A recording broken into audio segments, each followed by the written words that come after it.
Tere! Kutsun kõiki elurõõmu näitust vaatama ja kuulama, sest on eriolukord ja näitust sellega edasi liikuda planeeritud kohtadesse ei saa. Kõik osalejad jutustavad oma loo. Mõnusat näituse vaatamist ja kuulamist. Mina olen kunstnik Aigi Orav ja minu materjaliks on savi, nii et ma võin öelda, et ma olen keraamik ja seda juba 25 aastat. Et kõigepealt võluski savi mind ära oma muutumatu muutlikkusega. Alguses oli see hallikas roheline ja peale põletust hoopiski roosakas punane ja seda võlujõudu jätkub tal siiamaani. Ja ma õpetangi inimesi sellepärast, et jagada oma vaimustust ja kirge selle materjali vastu. Igaüks teeb nagunii seda, mida ta ise oskab ja tahab, aga seda suhtumist või filosoofiat neid kasutada, et sinu päev oleks ilus. Ja maailma neid asju juurde toota. See oli aasta 1993, kui ma läksin Sepikotta abitööliseks ja sellest on saanud siiamaani minu amet. Iga mees on oma õnnesepp. Soovisin oma pärastväljendusstiili kasutada õue sisustamisel ja kaunistamisel, protest hallile ja üks luisele maaelule, julge lahendus ja pilku püüdev tulemus. Ma armastan puid. Ma arvan, et puud on meie inimeste jaoks väga olulised. Ma olen seda meelt, et puud on väe ja tarkuse kandjad. Nad on nagu meie vanemad vennad, kes õpetavad meile, kuidas elu tormidest hoolimata siiski püsima jääda, kanda oma tarkust läbi aegade, juured sügaval maas, aga oksad laulmas tuultest taevaste laulu. Ma arvan, et ma olen õnnelik inimene, sest skulptorina ehk puuvõlurina on mul võimalus jagada inimestega oma loomingut, mis sünnib koostöös puudega. Ma võin tuua inimesteni selle imepärase maailma, mis puude sees varjul on. See on nagu muinasjutt, aga veel palju ilusam, veel palju põnevam. Linnakunksmoor.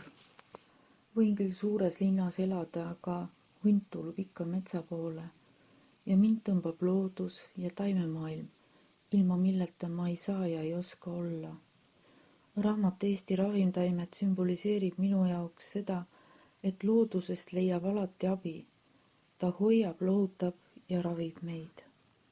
Juba lapsepõlves saadik on mind paelunud loodus. Mind on huvitanud tema mitmekesisus, tema salapära. Ja iirised on väga huvitavad lilled. Ükstapuha, mis kandisse neid vaatad, ikka leiad sa uusi ja huvitavaid nüansse. Küll kuju, küll õite värvide poolest. Ja üldse on lillede kasvatamine minu meelest inimese loomusele väga kasulik tegevus. Aitab sul mõista sind ennast ja sind ümbritsevat ja pakub tohutult rõõmu. Ja nii ilusaid asju loodusest nagu lilled ei teagi teist nimetada. Samas on nad ka huvitavad, täpselt nagu su elugi. Nii et võib julgelt öelda, elu on lill. Hommikul avad silmad, süda häid ootuseid täis, kohvitass käes astud lilleaeda ja juba tunned, kuidas sukeldunud lillede ilusse. Lilled on alati ilusad ja rõõmsad. Ma armastan neid, nende ilu ja rõõmu. Kui ei oleks tolmendajaid, ei oleks ka meie toidulaud nii rikkalik. Tolmendajad on kõige tähtsamad puuvilja ja köögiviljade tolmendajad. Nii et hoidkem ja märgake tolmendajaid. Supermarketites oleks 2 korda vähem puu- ja köögivilju, kui poleks neid pisikesi väikseid tolmendajaid. Mida annab mulle mesindus ja mesilastega töötamine? Kindlasti seda, et saab värskes õhus viibida. Ja kui ei oleks mesilasi ja mesinikke, siis ei oleks ka teie toidulaual mett ega puuvilju ega moosi. Mingi metsa, see on meie elu alus ja seal inimene saab nii vaimselt kui füüsiliselt tervemaks. mina olen Rapla elujõukeskuse Piia kristallitoas. Need 1000 kõikvõimsad kristallid aitavad kaasa harmoonilise tasakaalu loomisele. Kui sinu elujõud ja eluenergia saab vabalt voolata, siis saad paremini ligi oma tõelisele minale. Saad suurema julguse leppida endaga just sellisena, nagu sa oled. Saad suurema kindlustunde toetuda iseendale ja oma sisemisele jõule. Armasta ja austa ennast. Alles siis, kui suudad ennast armastada, tuleb kogu elu sinuni kerguse, rõõmu ja hiilgusega. Eesti pärimusmeditsiin. Me võiks oma luukered kapist välja tuua ja neile silma vaadata. Pärimusmeditsiin on aidanud ka minul vaadata enda sisse ja ennast tundma õppida. Ainuke viis olla edukas on armasta seda, mida sa teed. Õpetada on mõtet ainult siis, kui sul on tõesti midagi öelda ja sa tunned ka seletamatut tungi seda teistega jagada. Head. Mulle meeldib kohvikutes käia ja eriti tore on seal siis, kui hea mõte leiab su üles. Seda juhtub päris sageli ja mul on oma lemmikud kohvikud, kuhu minnes ja kus kirjutades ma juba tean, et kui ma seal natukene aega olen, siis küll see hea mõte minuni jõuab. Kuulgu kõik, kel kõrva pole ülearu. Aeg on jõudnud sinnamaani, et pidama peab söögiplaani. Meilt saate süüa, juua ja muud kraami. Sestap tulge meile Olde Hansa restorani. Kõik koos. Vivat! Minu nimi on Koit. Usu endasse ja maailm avab end sulle on pealkiri minust tehtud pildile. Lihtne lause, ent temas peituv tõde on see, miks selle nõnda nimetasin. Pildil näete mind nii-öelda keskaegses kostüümis suu kõrvuni, kuna teen igapäevaselt Tallinna vanalinna väisavatele külalistele elamustuure. Selles olen leidnud oma kire ja rõõmu, kuna seeläbi kohtun igast maailmanurgast pärit inimestega ning saan ise luua omanäolisi projekte. Alguses ehk pelgasin silma paistvast kostüümis tänavatel võhivõõrastele elamusi pakkuda, ent siinkohal see pealkiri enim resoneerubki. Julesin proovida midagi teistsugust, andsin sellele aega ning ühtäkki nüüd, paar aastat hiljem teekonnale tagasi vaadates, üllatab see mind siiani kõikvõimalikes vormides.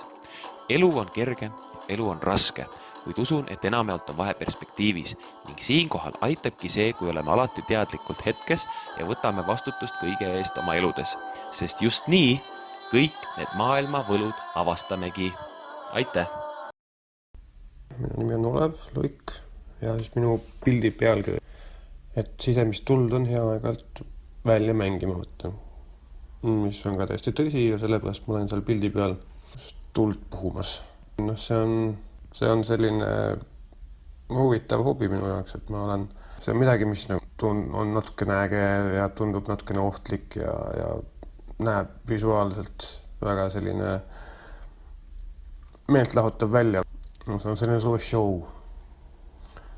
Tundub keeruline ja inimestel on vaja võib-olla näha sellist asja, sest see on midagi, mida väga niimoodi elusast peast otse ei näe isegi tegelikult nii palju. Et filmis võib teha efektidega mida iganes, aga kui keegi päriselt sinu ees, silma ees sükust asja teeb, siis see on ju huvitav. Äge vaadata. See oligi selline aeg, täpselt kus kõik tärkab ja ärkab ja algab uus, ehk siis kevad, üks mu lemmikaastaaegu kahtlemata. Ja need värvid sobisid kindlasti minu meeleolu ja selle kevadise tunnetusega või ootusega, suveootusega. Loomulikult need kirsiõied, mis seal kirsipuude küljes olid kaunistamaks tausta. Ja võib-olla siis sari oli juba sellepärast, et osaliselt on ju minu perekond ju India päritolu ja miks mitte siis natuke erineda eestimaisest ja kanda siis midagi indelikku. Ja loomulikult suviselt mõjub see nii sari kui ka siis kollane ja roosa värv sinna. See, mis ma tegin oma sisetunde põhja ja võib-olla tõesti siis selle pildi nimeks võibki panna. Imed juhtuvad nendega, kes neisse usuvad. Kostüümimaailm võimaldab olla kes iganes sa soovid, ainus piirang on enda kujutlusvõime. Lapsepõlve unistused olid mul sellised: saada printsessiks, saada näitlejannaks, saada ajaloolise raamatu tegelaseks. Kuigi aeg läks mööda ja need unistused jäid minevikku nagu võimatud asjad.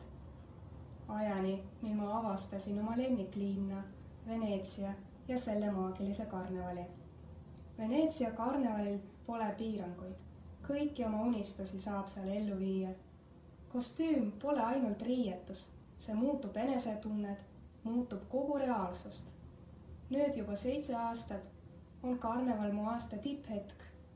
Võluv pidu, mida ma ootan rohkem kui enda sünnipäeva. Kirkkostüümide vastu on see, mis muutus mu elu ilusamaks ja eriliseks. Selle pildi nimi on Elu täis värve, sest mulle meeldib, kui elu on põnev ja kirgas. Värvid toovad ellu rõõmu, rõõm naeratusi. Pildi tegemise hetkel oli õues väga ilus ilm ja käisime just sõbrannaga jalutamas. Mul oli väga hea meel, kuid kahjuks pole iga päev hea päev ning selleks, et halb tuju meid enda alla ei mataks, üritan keskenduda hoopis positiivsetele asjadele. Selle tõttu ongi hea moto, et proovi leida igas hetkes midagi positiivset, et elu ikka päikseline oleks.